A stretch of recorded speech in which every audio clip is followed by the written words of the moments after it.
দিনাজপুরে gas cylinder leakage থেকে আগুনে দগ্ধ হয়েছেন ৩ জন। সকালে শহরের গোলাবাগ এলাকায় এই দুর্ঘটনা ঘটে।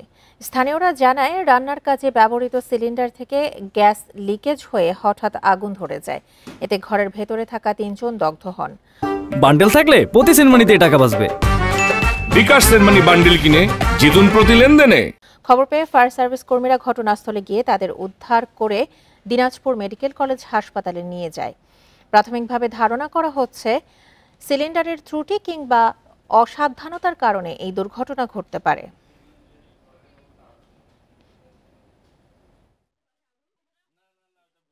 গ্যাস সিলিন্ডার ব্যবহার করার ফলে লিকেজ ছিল, এই লিকেজ থেকে গ্যাস বের হচ্ছিল। ইন দ্য মেন টাইম আমাদের এখানকার যে রান্না করছেন উনি এরপর ম্যাজিক চুলায় রান্না করছেন। রান্না করার কারণে কোনো কারণে এই আগুনের ছোঁয়া এই গ্যাসে লাগার সংস্পর্শের কারণে সেখানে দাউ দাউ করে আগুন একটু জ্বলছিল। এই সময় যারা রুমে ছিল তারা একটু পুড়ে গেছে।